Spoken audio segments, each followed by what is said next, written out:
I think it's safe to say that they understood the assignment and then some.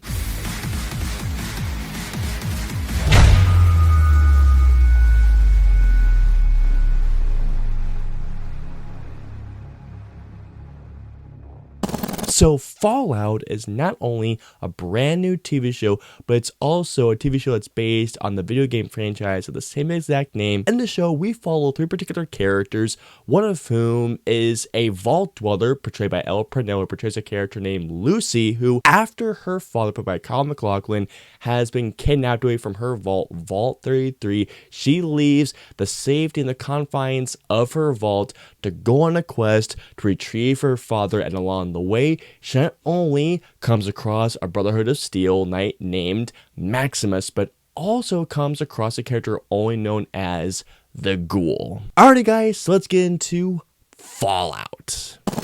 You're goddamn right. You know what I just realized, guys? This is one of those scenarios where I wish I had a Brotherhood of Steel helmet, but you know what? Screw it, I'm doing this anyway. Fallout 3 is one of my favorite games of all time. I also really like Fallout New Vegas, and Fallout 4 is a damn good game. I wouldn't call myself one of the biggest Fallout fans out there, but I do think that I'm a big fan of the Fallout franchise. Now, admittedly, I have not played the first and the original games. I have not played the first Fallout games. The only ones I have played are 3, New Vegas, 4, and I have played 76. It seems like that video game adaptations are getting better and better. Like, for example, I mean, the Sonic movies I thought were really, really well done. Mortal Kombat, I know it's very polarized, but I enjoy the hell out of that film. But out of all video game adaptations as of recently, the best one as of recently, I think we can all agree, is The Last of Us, or I should say the majority of us can agree. Even though The Last of Us was so well adapted into season 1, I was still very, what's the word? Not pessimistic, but I was approaching with caution is what I was trying to say, because, you know, the track record. But then I heard something that got me, okay, let's see where this goes. And that was that the show was developed by Jonathan Nolan, who is the director of Christopher Nolan. Now, just to be clear with you guys, I know that by just saying that is not going to get any people going like, oh my god, to see this right now. But here's the thing.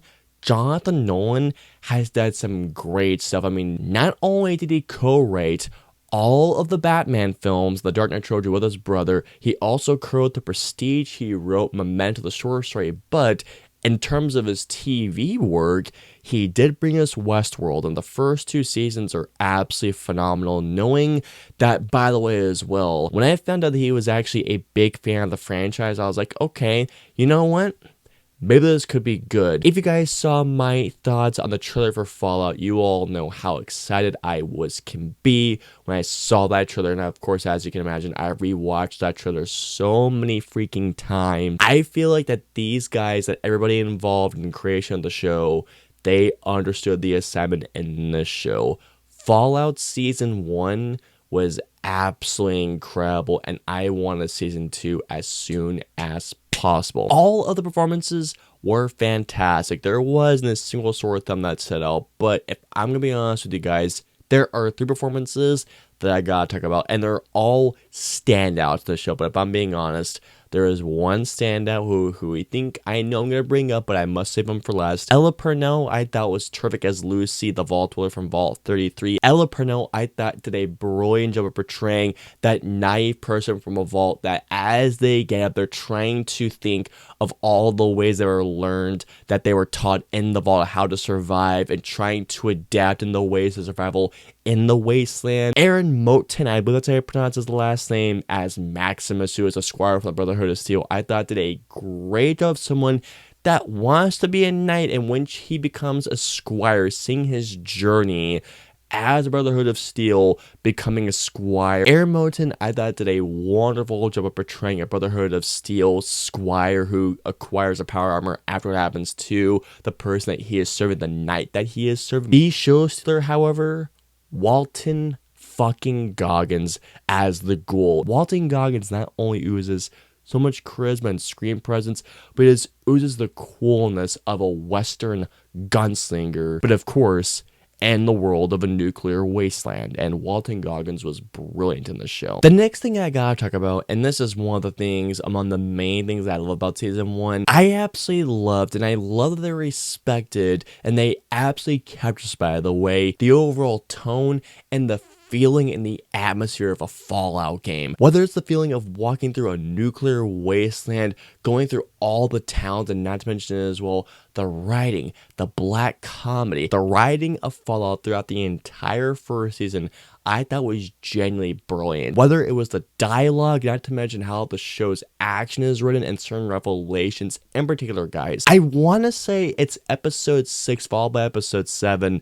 The things that are revealed in season 1 near the end of the show always kept me on the edge of my seat, and there is one reveal in particular at the end of the show that legitimately had my jaw drop. You can clearly tell throughout the writing of season 1 that this is made by people that not only do actually care about the video games, but, and this goes on to something else that I absolutely loved about season 1, that is this. Not only, guys, was this made by people that not only do love and care for the games, but they want to make the show approachable to a wider audience, which I absolutely love. And I can guarantee one thing, and that is this. Everybody, or I should say the majority of people watch this, is going to ask me one particular question, that is this. Do I have to be a fan of Fallout, or do I have to even have played the Fallout games to get what's going on? Absolutely not. But I will say this much.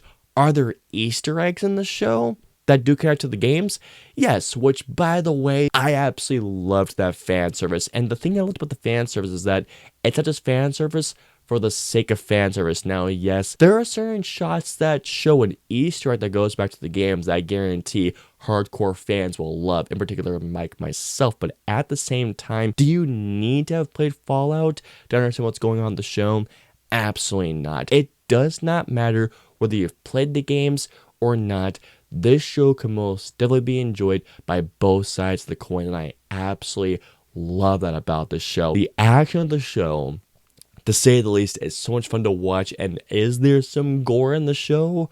Oh my god, yes. There was some gory shit that legitimately had my jaw dropped, and I was smiling so much. They seriously did a phenomenal job with this. One more thing that I must talk about, and I guarantee I could go on and on discussing the things I loved about the show, but if there's one more thing that I must mention, that is the overall story of Fallout Season 1. There were many things that I absolutely loved about the storytelling in Season 1 of Fallout, but if I'm being completely honest with you guys, the thing I loved the most about Season 1 is that Season 1 tells an original story that, sure, while it definitely does take elements from a couple of the Fallout games, most definitely, there's no denying that, but a story that most definitely stands alongside the canon of the Fallout universe. A really cool story that as soon as it ended, no joke to you guys, as soon as I saw the final shot of Season 1, I said this out loud. No way! I need Season 2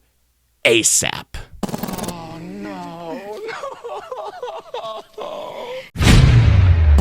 When it comes down to my issues for Fallout Season 1, there's only two things I can think of. There's a particular thing that happens in episode 7, or I think it was episode 6, in which a character acquires something, and it didn't really make any sense that how this person acquired this to make this thing happen. You guys will know when you see the show. If you do see it, seriously go watch it, but I understand how the thing was acquired. There's also a romance that just kind of comes out of nowhere. Now, I imagine that this will be explored more in Season 2, but Season 1 introduces something, and it kind of comes out of nowhere. What's it gonna be, Doc? So overall, Fallout Season 1 was absolutely incredible. Not only does the show do such a great job of capturing the overall feeling, the tone, and the vibe of Fallout, but the story that they have created and the story that they have told here not only is a great story, but the story that can stand easily alongside some of the best Fallout games, at least in my personal opinion. All in all, I'm gonna give Fallout Season 1 a 4.5 out of 5. After seeing that final shot of Season 1, bring Season 2 on ASAP. I need Season 2 ASAP. So comment down below and let me know. Have you guys seen Fallout? What did you think of the show? Let me know below. If you guys want to follow me on social media, I'm on Facebook, Twitter, Instagram, and I'm also on Twitch. So if you guys want to follow me on all those social media platforms, all the links and the usernames are in the description below. I hope you enjoyed my review of Fallout Season 1. If so, please hit that like button, also subscribe, and don't forget that notification bell for when this video goes live. If you guys want to see my previous 2 videos, please click it right there or right there. And of course, until my next review video goes live, I will see you all next time.